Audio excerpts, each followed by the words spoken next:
નમસ્કાર વિદ્યાર્થી મિત્રો, આપણે આજે ધોરણ 10 માં પ્રકરણ નંબર 1 વાસ્તવિક સંખ્યા વિશે આપણે જાણવાના છે. વાસ્તવિક સંખ્યા એટલે શું? વાસ્તવિક સંખ્યા જાણવા પહેલા આપણે અમુક સંખ્યાઓનો સંચ છે એના વિશે અભ્યાસ કરીશું. પહેલા સંખ્યામાં આપણે જોઈએ તો પ્રાકૃતિક સંખ્યા આવે છે. શું આવે છે? પ્રાકૃતિક સંખ્યા. પ્રાકૃતિક સંખ્યા કોને કહેવાય છે? કે જે સંખ્યા 1 2 3 4 બરોબર અનંત સુધી ચાલ્યા જાય એને આપણે કહેવાય પ્રાકૃતિક સંખ્યા. એટલે આપણે એવું કહીશું કે જે સંખ્યાની શરૂઆત કઈ સંખ્યા વડે થશે? 1 વડે. બીજી સંખ્યા પૂર્ણ સંખ્યા. જે સંખ્યાઓમાં 0 1 2 3 ડોટ ડોટ એવું એટલે કે 0 થી સ્ટાર્ટ થશે એને કહેવાય આપણે પૂર્ણ સંખ્યા. પૂર્ણ સંખ્યાને આપણે w વડે ડિનોટ કરી w વડે દર્શાવવામાં આવે છે, એનો સિમ્બોલ છે.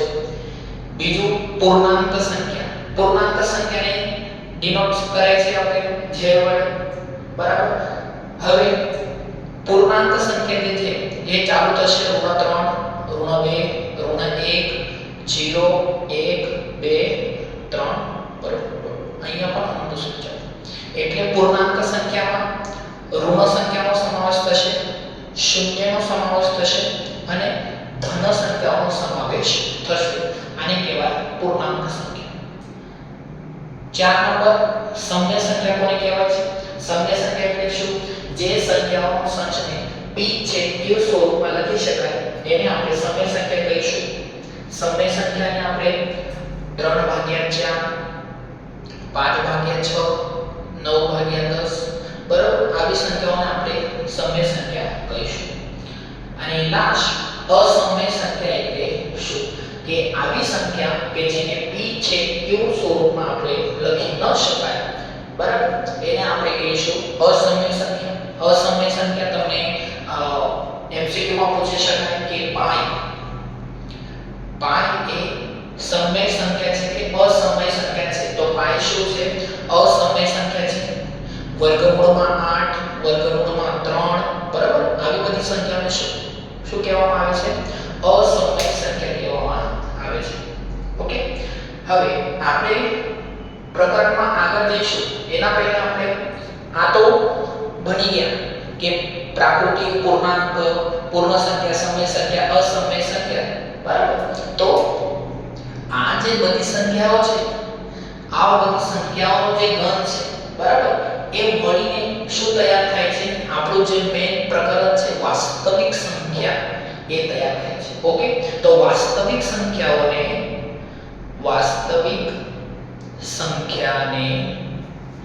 કેપિટલ R વડે ડિનોટ કરવામાં આવે છે. બરાબર. વાસ્તવિક સંખ્યામાં કયા કયા સંખ્યા આવે છે સર? તો વાસ્તવિક સંખ્યામાં પ્રાકૃતિક સંખ્યા આવે, પૂર્ણ સંખ્યા, પૂર્ણાંક સંખ્યા, સમય સંખ્યા, અસમય સંખ્યા આ બધી સંખ્યાઓનો સમાવેશ થાય છે એને કહેવાય આપણે શું? વાસ્તવિક સંખ્યા. રિયલ નંબર્સ એને કેપિટલ R વડે ડિનોટ કરવામાં આવે છે. ઓકે. હવે આ તો બેઝિક. હવે આપણે ચેપ્ટરમાં આગળ જોઈશું તો બે ત્રણ નિયમ છે. ચેપ્ટર હાઉ સહેલું છે બરાબર.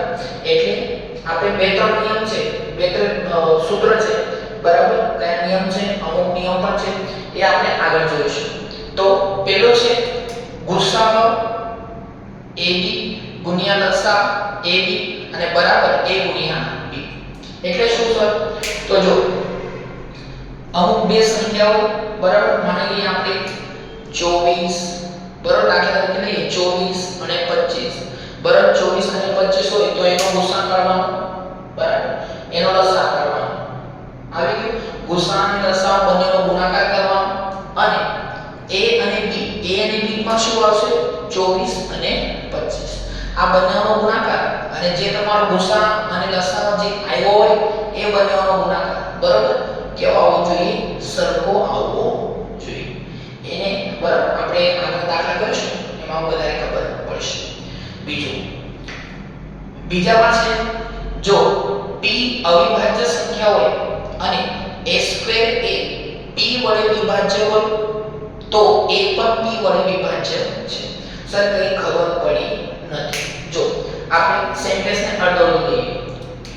જો p અવિભાજ્ય હોય, p એટલે અવિભાજ્ય સંખ્યા કોને કહેવાય? બરાબર, જે સંખ્યા અવિભાજ્ય સંખ્યામાં તમે આવશે 2 3 5 7 એ એના જ પાડામાં આવે છે, બીજા કોઈના પાડામાં આવતી નથી. આવી સંખ્યાઓને આપણે અવિભાજ્ય સંખ્યા કહેવાય. બરાબર, તો p માં આપણે લઈએ 2. બરાબર, હવે આટલે લીધું અવિભાજ્ય સંખ્યા a². બરાબર, a² એટલે લઈ લઈએ આપણે 4. બરાબર, a² એ p વડે વિભાજ્ય હોય. a² એ p વડે વિભાજ્ય છે એટલે 2 ના પાડામાં આવવો જોઈએ. 4 આવે છે. ઓકે, તો a પર આમાં ખાલી જો a² નથી, ખાલી a છે, તો આપણે a લઈએ. જો a ને વર્ગમૂળમાં કાઢું તો અહીંયા શું મળશે? મને 2 મળી જશે. હવે બરાબર, તો a પણ p વડે વિભાજ્ય છે એટલે 2 ના પાડામાં 2 આવે છે. આ સર આવે છે તો 2 કા 2. બરાબર, આ સેન્ટેન્સ કહે છે કે p અવિભાજ્ય હોય. બરાબર, આપણે અવિભાજ્ય સંખ્યા લઈ લીધી. બરાબર, અને a² એ p વડે વિભાજ્ય હોય. બરાબર, આપણે આવી કરીશું. બીજું દાખલા તરીકે આપણે લઈએ તો p બરાબર 3 લઈએ. a² બરાબર આપણે શું લઈશું? 9 લઈ લો. બરાબર, જો p અવિભાજ્ય હોય, અવિભાજ્ય સંખ્યા 3 છે. a² એ p વડે વિભાજ્ય છે. બરાબર, a² એ p વડે વિભાજ્ય છે એટલે 3 ના જે કે ગળીઓ છે એમાં 9 આવે છે. ઓકે સર, આવે છે. બરાબર, આટલું થઈ ગયું. કોઈ તો a પણ p વડે વિભાજ્ય છે. a કીધું છે, a² નથી, તો a નો વર્ગ કાઢવો પડશે.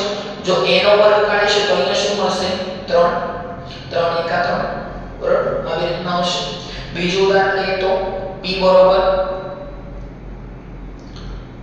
p બરાબર 2 લઈ લો. બરાબર, a² બરાબર તમે શું લેશો? 16 લઈ લો. બરાબર, a નો વર્ગ કાઢીએ તો શું મળશે? 4. 2 ના ઘડિયામાં 4 આવે છે. 2 તો 4. બરાબર, એટલે આવી રીતના સેન્ટેન્સ જે છે, જો p અવિભાજ્ય હોય અને a² એ p વડે વિભાજ્ય હોય તો a પણ p વડે વિભાજ્ય હશે. બરાબર, આવી રીતના આપણે સેન્ટેન્સ છે, આવી રીતના એક બે ઉદાહરણ છે, એ ઉદાહરણ આપણે જોઈશું આ પાઠમાં. અને યુનિટ હાઉસ છે, આપણે આગળ સ્વાધ્યાય ચાલુ કરીશું. આ તો ઇન્ટ્રોડક્શનમાં નૈસર્ગિક સંખ્યા, પૂર્ણ સંખ્યા, પૂર્ણાંક સંખ્યા, સમય સંખ્યા અને અસમય સંખ્યા વડે આપણે બની. બરાબર, આ બધી જે સંખ્યા હોય, બરાબર, આ વાસ્તવિક સંખ્યાઓમાં આવે છે. વાસ્તવિક સંખ્યામાં આપણે બીજી રીતના પણ લખી શકાય. બરાબર, બિલોંગ્સ ટુ ના સ્વરૂપમાં આવી રીતના પણ આને આવી રીતના પણ લખી શકાય કે n belongs to w, w belongs to z, z belongs to q અને q belongs to i, it belongs to r. બરાબર, આવી રીતના પણ આપણે આને દર્શાવી શકાય છે. બરાબર, અને બીજું આપણે ગોસા અને લસા તમને આવડે છે. જે કઈ નવું 8 નો ઉદાહરણ છે, બરાબર, એમાં આપણે બની ગયા છે લસા કેવી રીતના કઢાય, આપણે આગળના ઉદાહરણમાં જોઈશું. અને બીજું તો આપણું આ સેન્ટેન્સ.